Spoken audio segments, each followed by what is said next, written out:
Marcus for CBS News, Madison, Wisconsin. It's being called a textilizer, a device that could be used to determine if a driver's been clicking, tapping, or swiping a mobile device in the moments before an injury-involved accidents. Legislation to let law enforcement put them to work is being considered.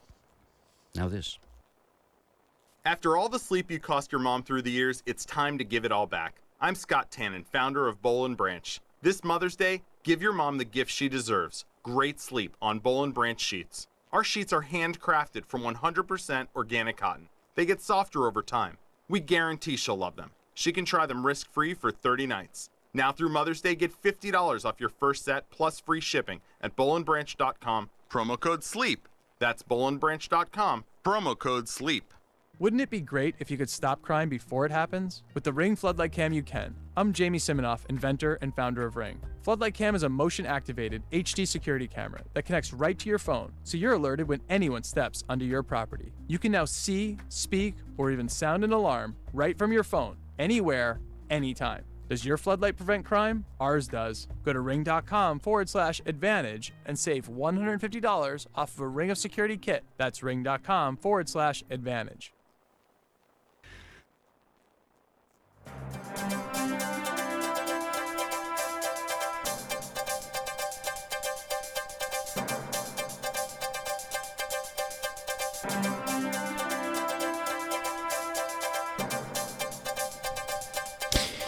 Good afternoon, everybody. You're listening to KSCO Santa Cruz, KOMY Watsonville, KSCO.com, ZBSRadio.com, and also videocasting live on YouTube at KSCO Global.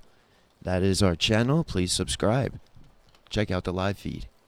It's 2:04. We'll get a look at your weather and traffic on a Mother's Day. Animal hazard reported Aptos Drive at Soquel Drive 10 minutes ago or so. Looks like animal playing in traffic. Collision reported 152 at Fallow Field Lane near Pajaro Cemetery Park. No injuries, thankfully, at 150. A couple of vehicles partially blocking the roadway. Collision at 140 West Blanco at Davis and Salinas. RAV4 and another sedan there. Looks like they're off the roadway. Unknown injuries. Hit and run reported on Main Street in Santa Cruz on the 2000 block near the Valero station at 130. Looks like Highway 1 running pretty smooth there, southbound anyway, between Santa Cruz and Monterey. Northbound speed still below the limit, approaching Santa Cruz. 17 looking pretty good there, up over the summit. Coming back down, you'll have a speed dip between the Lex and Summit Road, back to the limit quickly after that. Sunny skies today and tomorrow, highs in the mid-60s to low 70s. It's 2:06 at KSCO, time for Planet Watch with your hosts, Rachel Ann Goodman and Cosmic Joe Jordan. KSCO, Santa Cruz. Happy Mother's Day, y'all.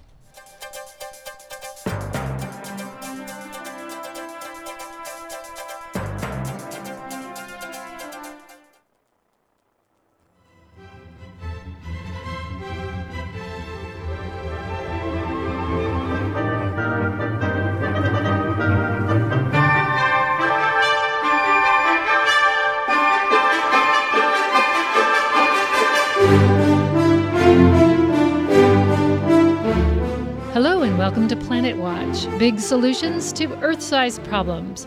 I'm Rachel Ann Goodman, along with Joe Jordan and intern Tommy Martin. Today on the program, how one community shaped its environmental future.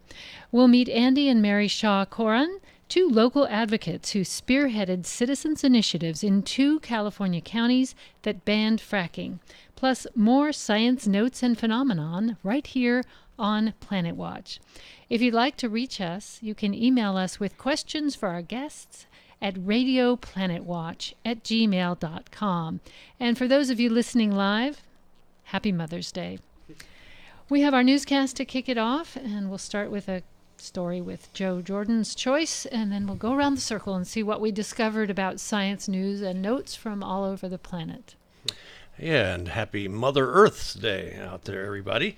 Following up from last week where we were talking about exotic worlds in the solar system, something that just kind of came out in the last week or so, to the public's knowledge anyway, was that on Jupiter's moon Io, which is the innermost moon of that giant planet and the most volcanically active world in the solar system, they've discovered what they think may well be waves of lava in a great big lava lake on the surface of Io. Io actually has all kinds of geysers, and it's spewing out, snow volcanoes, basically. So there are these strange waves of lava, or at least overturning of lava in kind of a orchestrated temporally sequence. And the way they actually discovered this was when the moon Io got eclipsed or occulted by another moon of Jupiter, one that we talked about last week, called Europa. They timed it so that as Europa covered the moon Io and then uncovered it, they were able to look in much more detail at the infrared signature coming from activity on the surface of Io. So there's one for you. Thank you. According to ABC News, a Dutch project to clean plastic from the Great Garbage Patch in the world's oceans is ahead of schedule.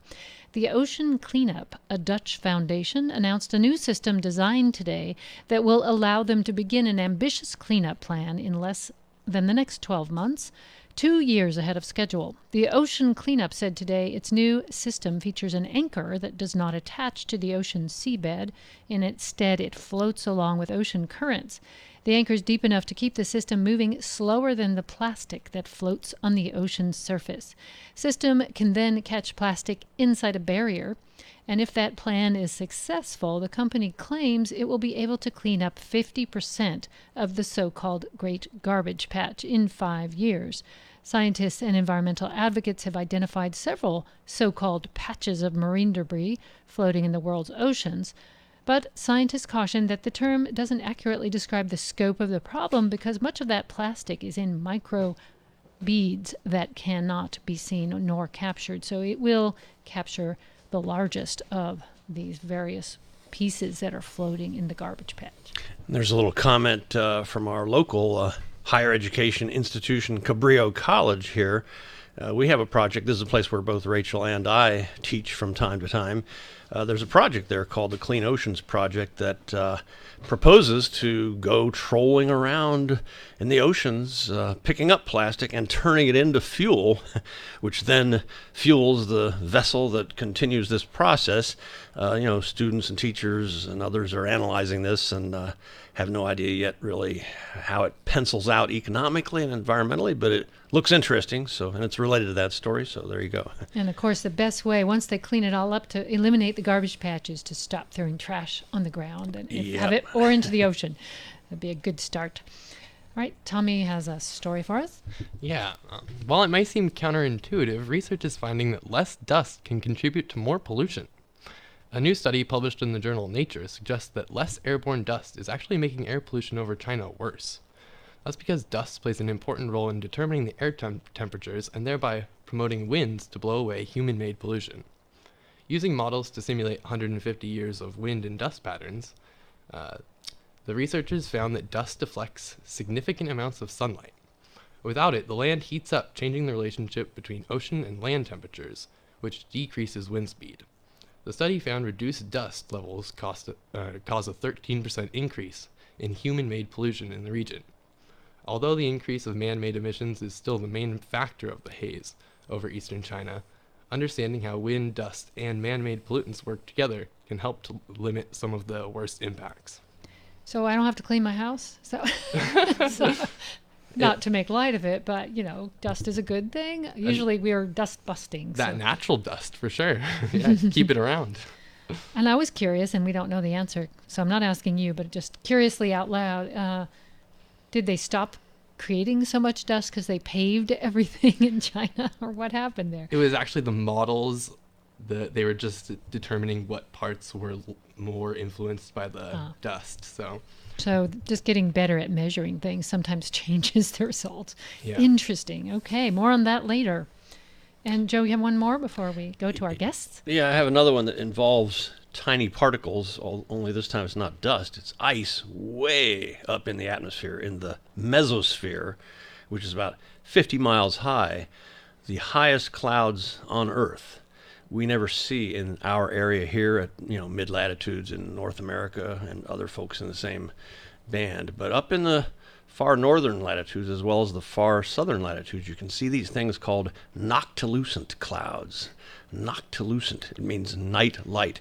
Now, just for reference, a lot of people, ask your friends out there, your smartest, most well-educated friends, how high are the clouds we see anyway? Most people probably don't have any idea. But the highest ones, the cirrus clouds, the kind of wispy mare's tails, those are about 25 to 35,000 feet up, so, 5-6 miles. These clouds, noctilucent clouds, are 50 miles up. And they form in the high summer months, like May to July.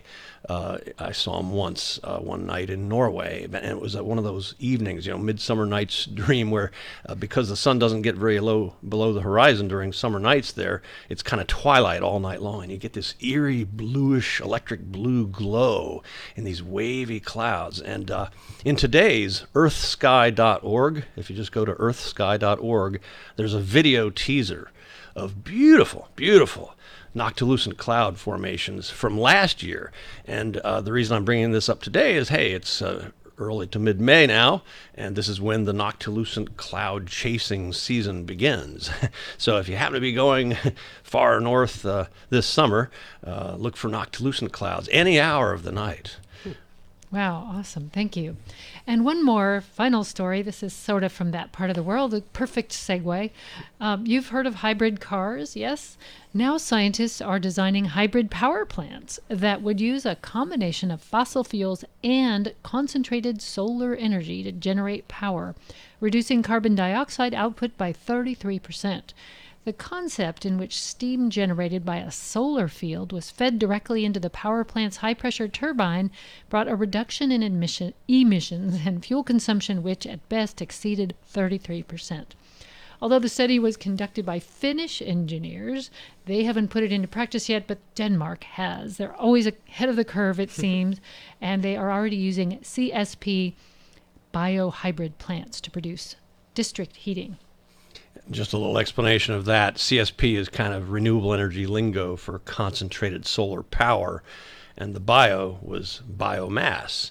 So it could be fossil fuels or it could be biomass, which is better because that's basically a renewable fuel. It's not perfect as an energy source. There are land and water issues when you harvest biofuels on a massive scale.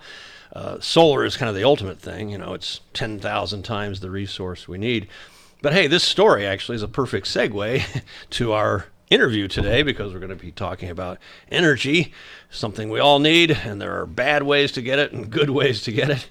So anyway, thanks for that last story there, Rachel. Yeah, absolutely. This is Planet Watch. I'm Rachel Ann Goodman with Joe Jordan and Tommy Martin here in the studio. And if you'd like to chime in and either ask a question or make a comment, we are taking them now via email at radioplanetwatch@gmail.com. That's radioplanetwatch@gmail.com. We're also live on YouTube today on our Facebook page, which is Planet Watch Radio. If you can get those, you can find us right there on Facebook. So this is an interesting story of local control. You've heard of fracking. We'll be defining it in a minute, but it's the practice of fracturing the deep rocks in the earth to either get gas or oil in places that may have been already in the past used to try to get oil out of in a more shallow way, but they go deeper and try to get more out of the ground. There have been some critics saying that for a long time this could indeed cause a great deal of trouble for water, something California has never had a lot of, especially groundwater. In the last drought, our groundwater was severely impacted by overpumping, especially in the Central Valley from agriculture. Today in the studio we have Mary and Andy Shaw-Coran. They have both been very involved in both San Benito County and Monterey County, both of which passed measures to ban fracking, some of the first counties in California to do so. And they are our guest here on Planet Watch. Thank you for being here. Thank you for having us. Thank you. Let's start from the first effort you made to do this, and where did this come from in your lives, about your personal background a little bit, and how did you come to decide this was your issue that you were going to put in countless hours on? Well, first I'd like to say about 10 days ago, a person named Rose Brass passed, who was the co-chair of Californians Against Fracking, and she played a role in this story. I knew her from the past working on prison reform issues. I used to teach in the prison system, and found out that she'd become chair of Californians Against Fracking, and I reached out to her early on to congratulate her, and we began to talk about what was going on in San Benito County. They had sent exploring trucks, thumper trucks, out into the Aromas area, testing the ground, looking for potential for drilling. And there had been an effort locally in Aromas to contain that effort, to update the regulations in San Benito County. And it became clear as we followed this process that those regulations, which the oil industry had helped negotiate, were not really going to protect San Benito County. So I reached out to Rose early on to talk about the potential for doing an initiative to actually ban fracking and related activities. And one of the first things we needed to know was whether there was a legal basis under California law to do just that. And Rose, being that we knew each other from the past from political efforts, kind of vouched for our ability to get things done. And the Center for Biological Diversity helped in funding some legal work to just analyze, where we were under California law, because nobody wants to get involved in a huge effort like this and then discover after they're done that the courts are going to undermine what you've achieved. And Mary, what's your background and how did you get involved? Yeah, you're so obviously married, so was right. it his idea or was it your idea? Well, I think what happened is in 2012, Andy and I both took early retirement. I had worked at Hewlett Packard for 28 years, and Andy had taught for over that number of years, probably around that number of years. So we were originally from UC Santa Cruz, and I have a computer science and environmental studies background. Andy has a biology background. So we were kind of thinking about things to do in retirement. And, one of the things that, we were already very concerned about climate change. And it seemed like it wasn't, it's probably the first project I would have launched. But since it was a pressing issue in our community, we live in Aromas, which is between San Juan Bautista and Watsonville, for people who don't know where that is. We decided that, we should probably do something. And a lot of this was, serendipity, talking to different people. We never intentionally decided to do an initiative, but as we researched it more, it became clear that that's the most powerful way. What we have observed, in fact, we talked to Josh Fox, who created Gasland 1 and 2. He really felt that regulations are not enough. And we also talked to a family friend who worked in the fracking industry back east, and he said, you have to stop it before it gets into your community, because once they make investments in your community, it's really hard. And so in San Benito County, we had several meetings. We decided, okay, let's just do grassroots meetings, and we met at the public library in San Juan Bautista. We had some amazing people join our very first meeting: Margaret and Larry Rebecki, Sam Ramos, Natasha Wist. They were part of a reading circle of progressives, and coincidentally, several of them are UCSC alumni as well. So, and also retired teachers. One is a retired psychologist. So we started meeting on a regular basis in 2013, and it took us a while. We got the information from the attorneys that this could work, and so we started working on the initiative. Did you want to say some more about that? Well, critical to all this is engaging the community. I like to think of fracking and a lot of our other problems, climate change, environmental destruction in general, even issues of mass incarceration, as symptoms of a lack of democracy in our country. Because if you really look at what people want, it's very different than most of the policies that we live under. And so we needed to find a way to actually empower people to get the kind of future they wanted in our region. And so we held these meetings and began to talk about what would we want done in San Benito County.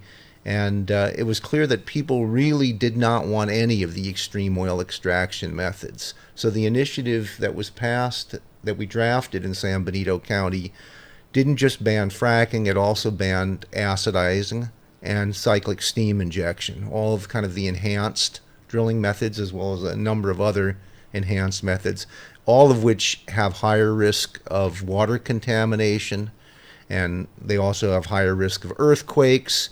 And people pretty much in San Benito County were okay with the idea that if oil could be extracted by conventional methods, essentially sinking a well and pumping that oil out without in any way changing the substrata, that they would be willing to allow that to continue. And there is a small oil industry in South San Benito County, and that is continuing after the passage of Measure J. But there was a proposal in South County to do 1,000 oil well project by the Pinnacles National Park, about 6 miles from it, and that was going to be a cyclic steam project in tar sands down there.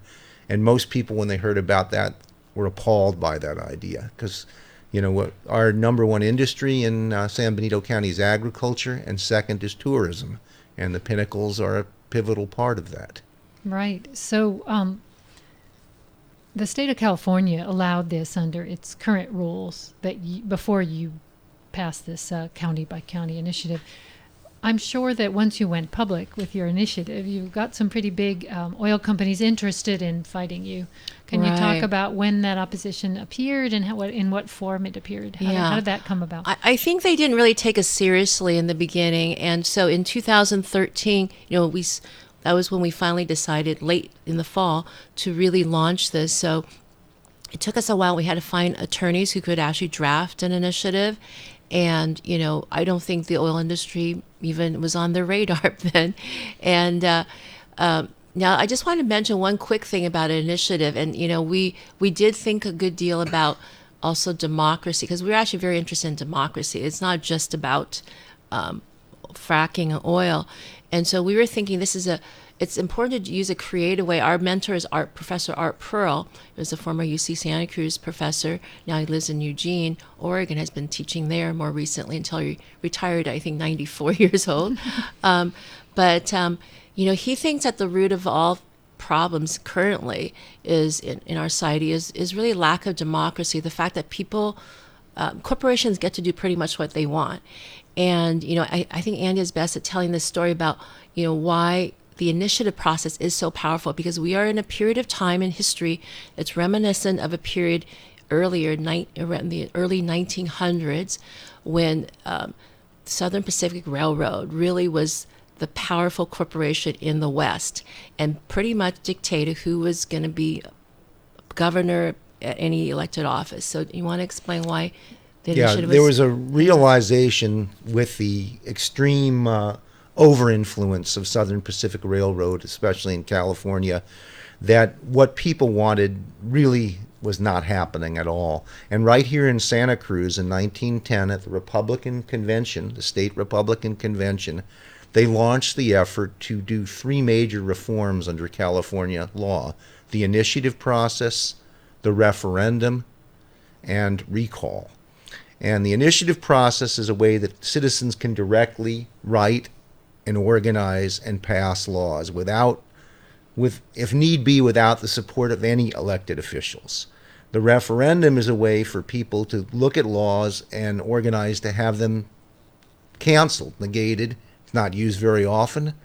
And finally, the recall, which some of you may remember that Gray Davis was recalled in California, only the second governor in the history of the United States to be recalled. But all those were ways to essentially allow people's desires to make changes and to craft their future, to put them in the driver's seat. And so in a lot of ways, the initiative process has been commandeered and misused by big corporate interests, but it still has the potential, especially at the local level, to get past timid or compromised elected officials. So we decided to use the initiative process, which really is a way to bypass, I would say, compromised politicians. I mean, we had this happen before. Unfortunate thing, as Andy mentioned, is the initiative process has been corrupted. Even corporations themselves have been using this, with paid signature gatherers. So we decided to return to the roots of initiatives. Instead of hiring people, which we didn't have money to do anyway, we decided to have volunteers. So we activated a lot of our friends and everyone we knew, and so did the rest of the group. We had a 25 core group, and so we collected way more signatures than we needed, but we didn't realize till later that that is part of the campaign. And people did mention, why don't you just have people pay? But really, that is really an important process. This is a very important direct democracy process. So I think that helped us. After we qualified, the oil industry did start paying attention, I think, but they still never really did too much. I think they used techniques like they got the powerful people in San Benito County to try to oppose us. For example, the newspaper, the Freelance, basically said that we were liars and that there was no fracking and that's not a problem. And also the Chamber of Commerce, the Farm Bureau, the Cattlemen's Association. This is a very agricultural area. So they got the heavy hitters to just basically discredit us, I think. But they did start paying more attention after we qualified, I do believe. And they spent $2.1 million on the campaign. So I'll stop there. And how much did you spend? We spent $140,000. So we were outspent probably 18 to 1, we estimate. This is a real David and Goliath story. We're going to go to a break in just a moment and come back and find out how this campaign got duplicated in yet another county, in a much bigger county in California, and what the fossil fuel agencies did to fight back. We'll also tell you what Americans think about restricting coal-fired power plants and their CO2 emissions compared to what the government thinks right now, and how different that point of view is when we come back right after this break. This is Planet Watch. Stay tuned.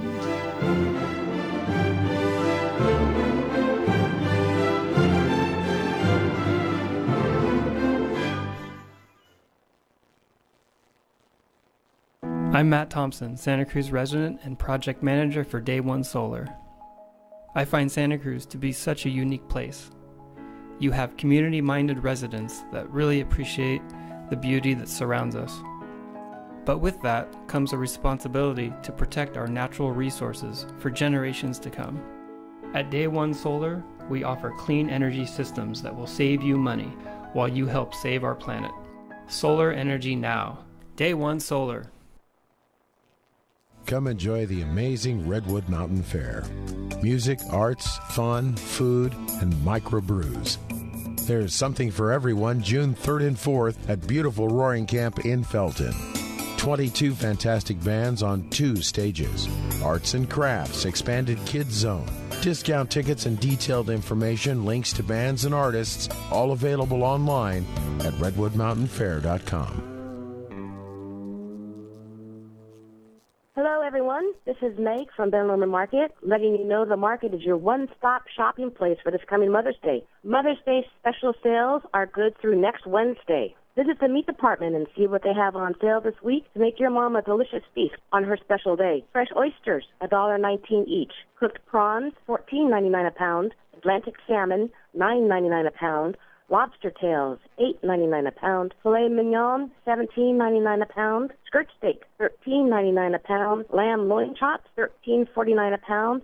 And center cut pork chops, $3.99 a pound, just to mention a few. The meat department has a new product, made in-house lamb sausage, seasoned with red wine and roasted peppers. It is a Sicilian-style sausage at $6.99 a pound. Be sure to stop by our gift section in the front of the store, where we have floral bouquets of various sizes, scented candles and luxury soaps, jewelry, clothing, knickknacks, cards, and much, much more. Let us help you with your Mother's Day shopping at Ben Lomond Market.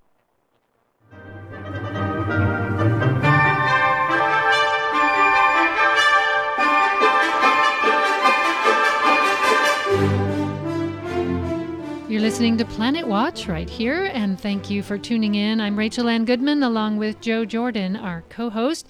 And today we're talking about banning fracking community by community. We're talking with two activists that garnered a big grassroots movement in one tiny county and how it spread. Before we get back to our interview with the Shah Korans, we're going to talk about Americans' attitudes about such things. They talked about how they were fighting a grassroots battle, and that most often the community members have one thing they want, and then sometimes their leaders are quite compromised by campaign contributions. This map, which is published in the New York Times and on our Facebook page, if you'd like to look at it, there's actually 6 maps. They're district by district maps of the entire U.S., and this one says Americans want to restrict carbon emissions from coal power plants. And this is by a 69%. They're in the majority, the people who want this. And the White House and Congress at this point, the majority of them don't want to do the opposite. So there are these amazing maps where the people feel quite differently. A really interesting one, however, that says a lot about how our brains work is one that says most people think that climate change will harm Americans, but they don't think it will happen to them. So when you look at the counties that do, they're all on the Gulf Coast or in California, very far into Maine and along the Massachusetts coast and all the way up into Oregon and Washington. But there's a lot of this country that thinks it's a problem, but it won't affect me. And that's just how our brains work as human beings. We look for immediate threats, not these long-term things until they hit us. And the states that said it was going to be dangerous to them were the ones who have been recently hit by droughts and hurricanes and floods. And of course, makes sense. Makes a lot of sense. So we're back with the Chakrans, and they are 2 people who took their time in retirement to fight back against some of the most powerful and most wealthy and influential corporations on the planet. And they won. So we were getting toward the part of the story where you won in San Benito County, not before the fossil fuel companies did notice you and decided to put some heavy firepower and influencers out there to fight you. How'd you win? Well, I think that, as we mentioned before, a grassroots campaign can make a big difference, because when you're up against, the airways were deluged with TV ads, radio ads, and the internet was filled with ads. In fact, some of our members tried to put, I don't know too much about it, but tried to bid for some ads, and it was really expensive because the oil industry had, pretty much taken up, the space, I guess, in the internet for a lot of these ads. So it was very expensive. So we basically, we had some mailers. We did a lot of, contact with individuals, canvassing, going to Andy, I think, worked at the post office. It's a small community. It's only 58,000 or so. So you can actually reach a lot of people hanging out at the post office. It's one of the smaller counties in California, right? Yeah, and grocery stores. Did you want to talk about that? Yeah, we went to lots and lots of community groups, presentations. We had debates in one of the 2 high schools, actually presentations at both high schools leading up to this. Sounds like a healthy democratic process where the ideas were vetted pretty fully. There weren't just manipulative ads, but there was actually But we also didn't concede the territory. When Mary talked about the big interests that sided with oil, yes, the Cattlemen's Association and Farm Bureau came out against us. We managed to gather up former presidents of both of those organizations to speak on our side. We had farmers and ranchers and business people writing to the Chamber of Commerce saying, you never asked us what we thought about this. We think that banning fracking is the right thing to do. And ultimately, there was enough organizing and pushback that the Chamber of Commerce went neutral, removed their endorsement for the other side. And then one of the really key farmers in San Benito County resigned from the Farm Bureau publicly, wrote a letter and said, I'm sending my $1,000 membership to Yes on J campaign. And so, I don't know, most people know, but San Benito County has the highest percentage of organic farms of any county in the state. So people don't always know that. And we also have some pioneers in organic grass-fed beef. Joe Morris took it upon himself. I think that's actually another way we won, is because people started feeling like they could just run their own campaign. So Joe started his own website called Farm and Ranch Families, Facebook, against fracking, and he started creating videos and, posting things and writing articles. And that's possible now that so many people have these tools. They can do their own, just as the super PACs can do their own ads without asking you. You can get individuals on the positive side for your campaign doing these ads that can be quite viral and powerful. And I always found it interesting that farmers who rely on water were against this initially. That doesn't make sense to me because they don't, unless they're going to sell out to the oil companies and make a lot more money than they're making in cattle, which I guess. Well, I think there's a general community of interest among businesses that's kind of antagonistic to any governmental agency or telling them about how they use their property or their land. There's an anti-regulatory reflex, and I think they played on that reflex initially to get a rejection. But I think as people began to think about it more, they began to say, well, maybe in this case, I do agree that some of this is a risk to us. Because one of the things that people don't realize is that in a lot of the West, especially in California and in South County, San Benito County, the mineral rights are split from the surface rights, something called split estates. And where the oil industry wanted to do this massive oil field, the property owner, Charlie Henkel, is a rancher, and he was opposed to it because he only owned the surface rights. The oil companies could come and drill 1,000 wells, did not have to compensate him. He could go to court and sue them, for, compensation, but the rights, mineral rights sort of trump surface rights. And so a lot of people in the South County area did not own their mineral rights, and they were very upset and did not want this to happen where someone could just come on their property and start drilling. A lot of people in eastern Kentucky have learned this about coal mining. And Joe has a question.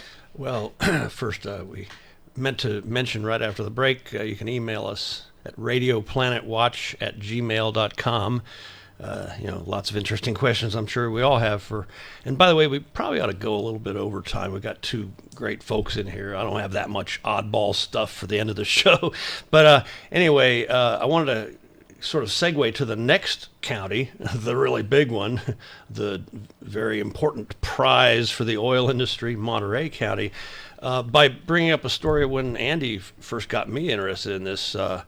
What really caught my attention was the story from New York, where they banned fracking city by city, county by county, and the pro-fracking governor finally saw the writing on the wall and just banned it statewide, or at least gave into a ban. But maybe you guys can say a little more about how all that worked, and that's a model for what we're up against or up for now.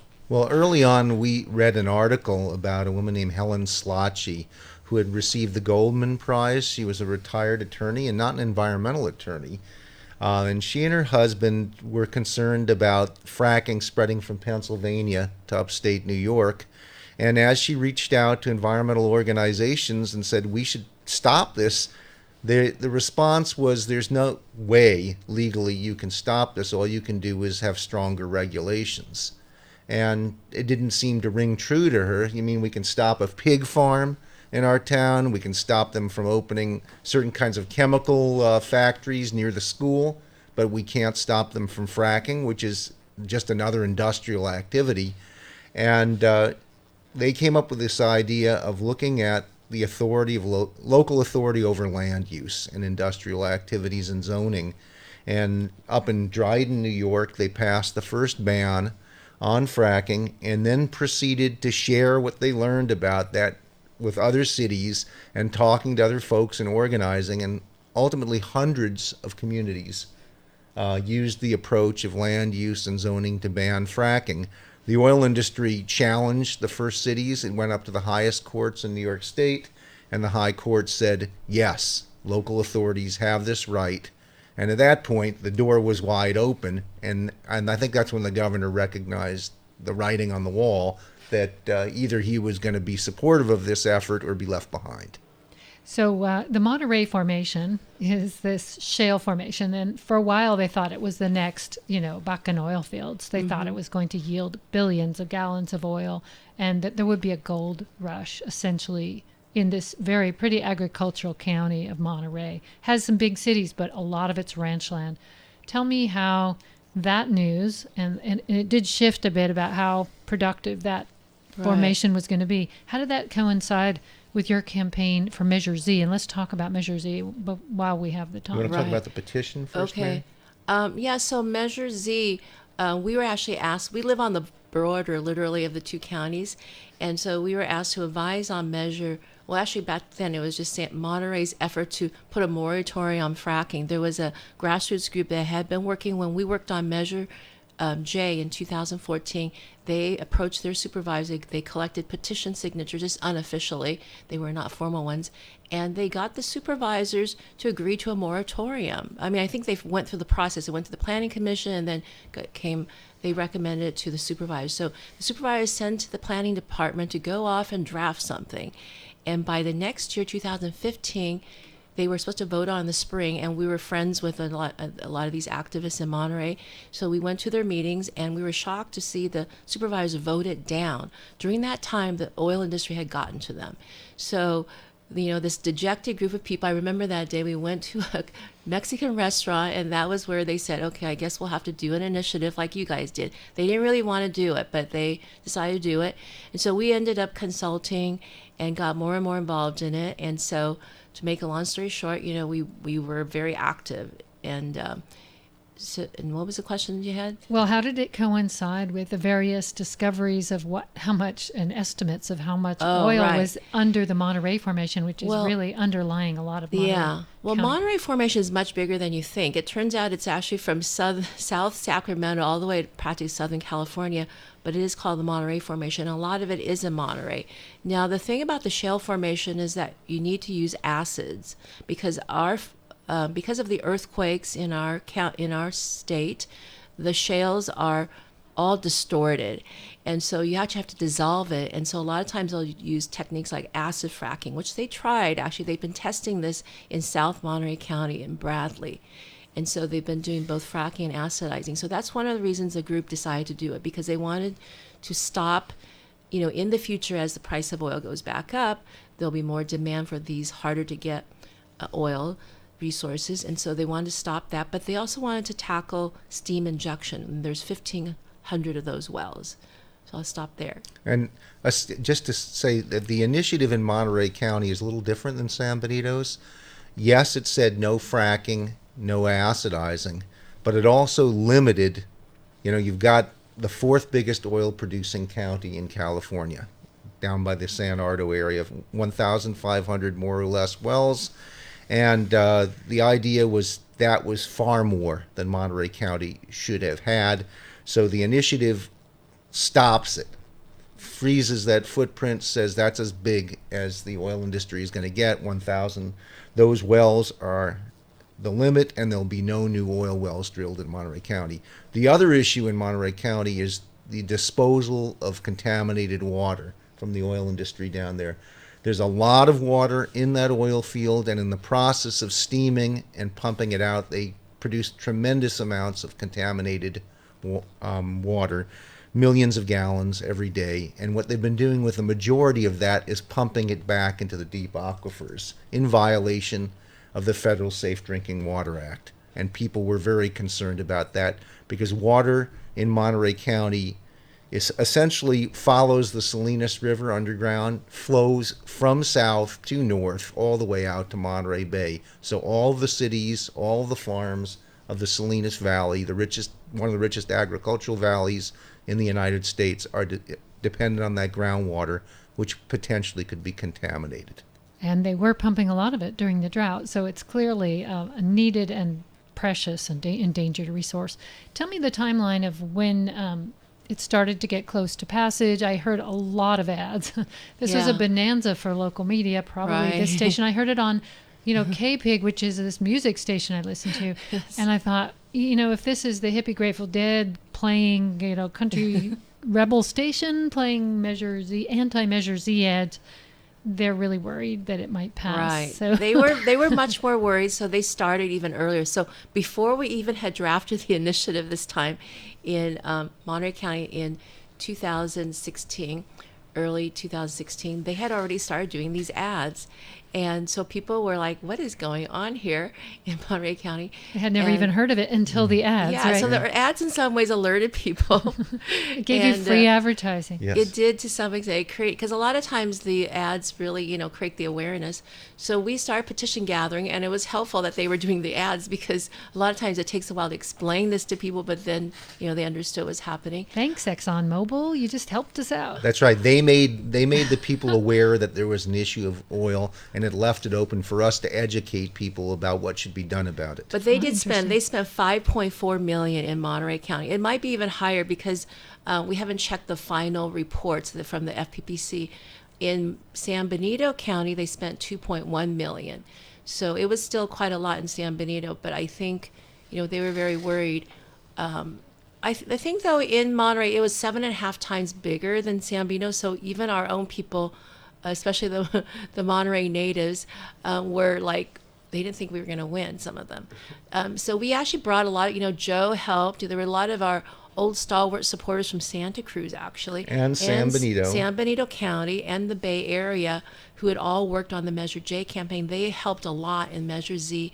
And I think that reinforcement really helped the community in Monterey, because they had lost Measure M and Measure O. Those were two environmental initiatives in Monterey County.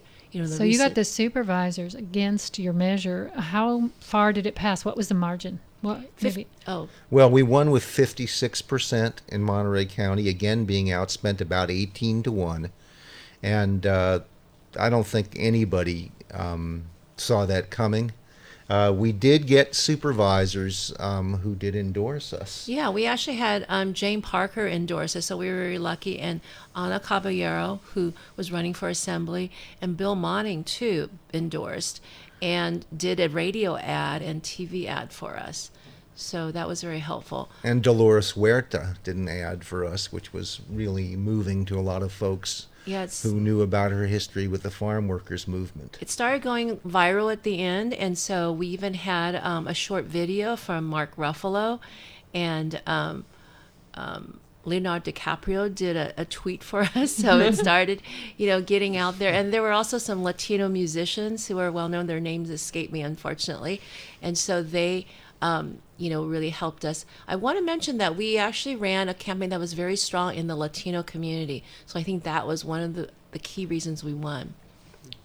Yeah, I was just going to inject a little bit of art into this back. You were talking about all the slick, slimy ads against the measure by the oil industry. It was just this veritable flood. And the line from Shakespeare comes to mind, something like, "Methinks thou dost protest too much." Yeah. But anyway, we got a nice comment here from Ray, a couple questions and a comment, and he was talking about, what about redirecting fossil fuel subsidies to renewables?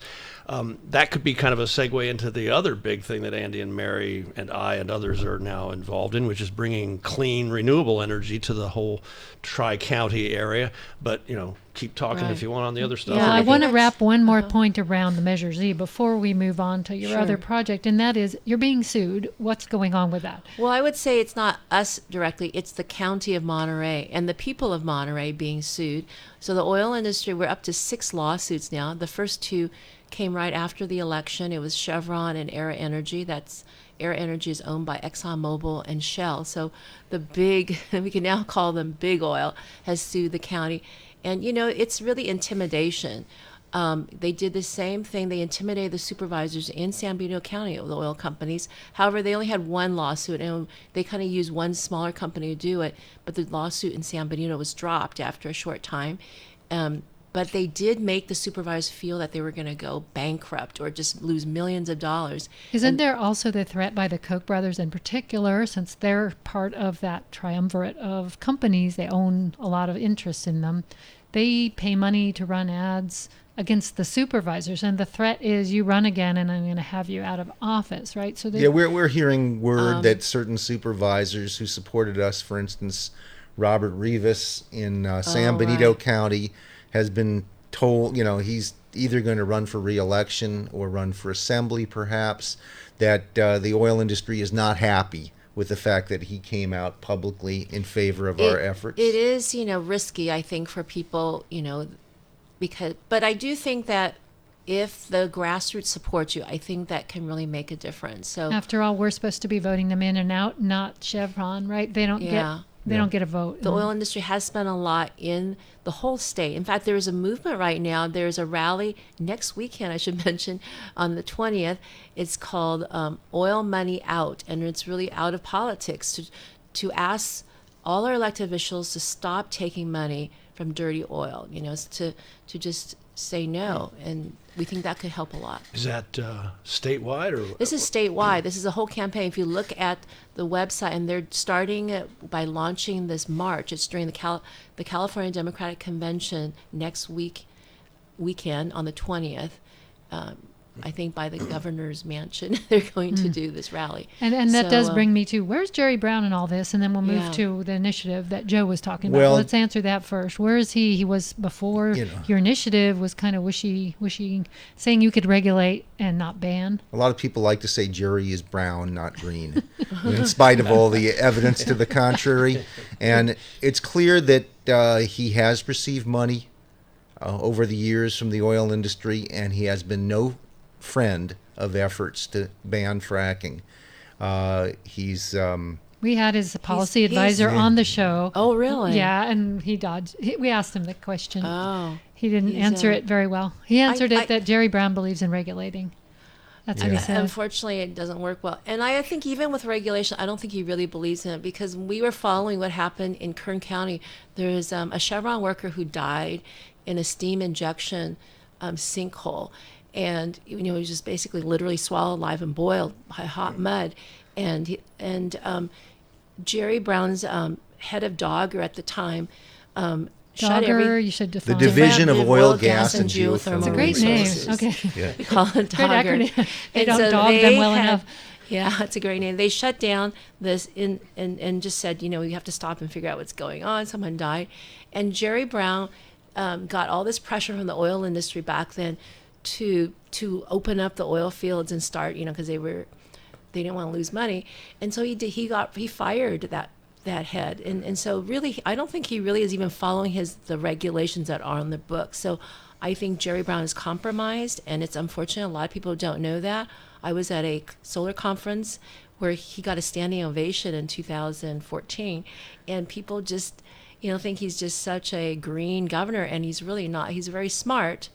I think he presents a good face and does some things, but it's very shallow. It's not really tackling the climate crisis that we are confronting. So it sounds like from what you're saying that your efforts may not be aimed yet at a statewide, maybe at a statewide initiative, but not at necessarily convincing Jerry Brown to switch his position. Well, he is on his way out, and hopefully we're already trying to educate candidates.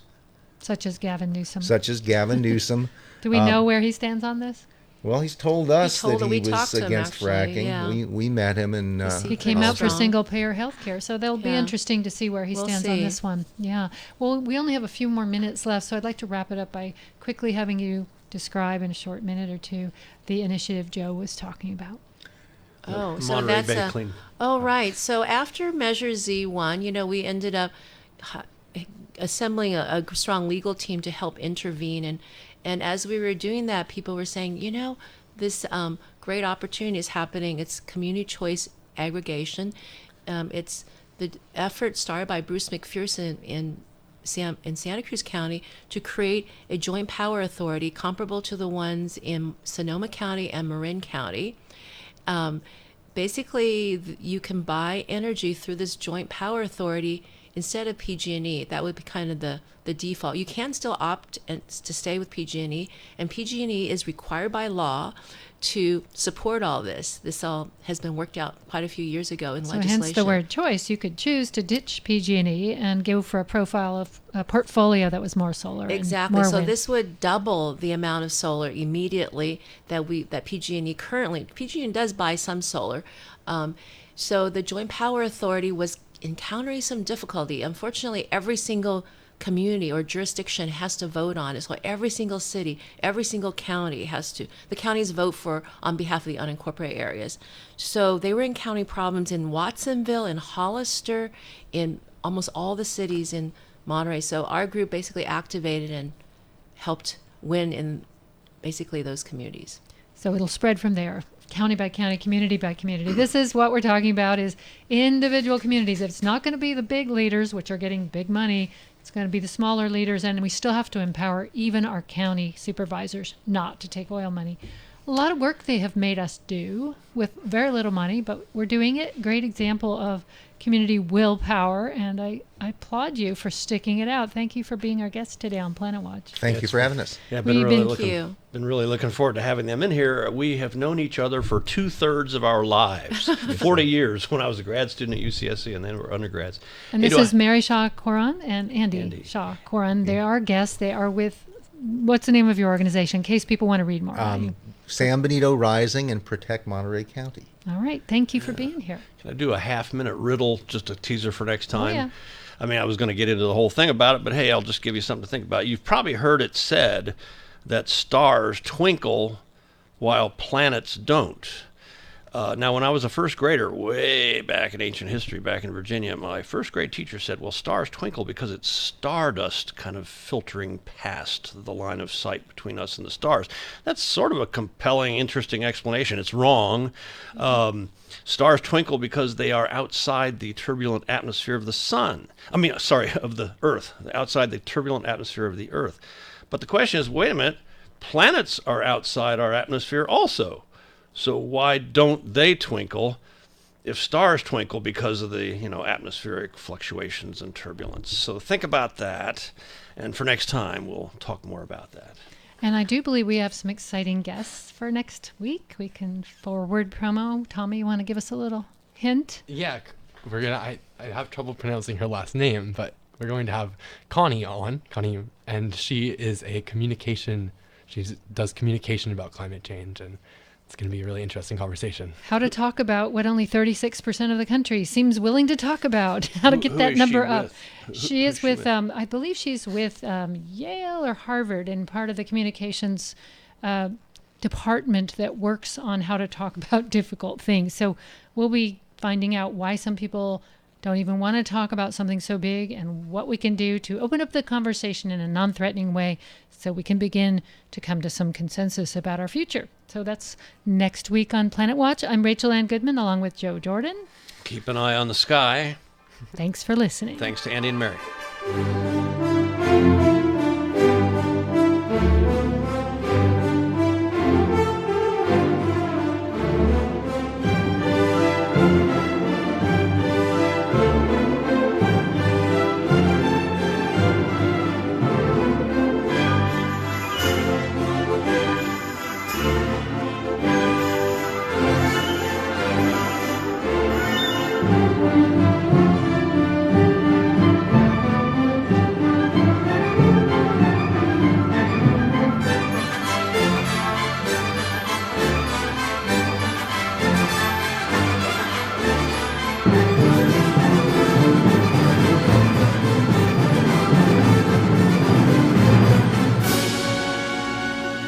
KSCO, Santa Cruz. CBS News, I'm Jim Taylor.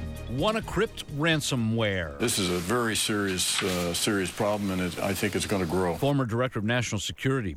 That's on ABC this week. That's James Clapper. He says he expects the global cyber attack to wake up, spread itself again as soon as we boot up our computers tomorrow morning. Europol Director Rob Wainwright. We've never seen anything like this. We've seen the rise of ransomware becoming the principal cyber threat, I think.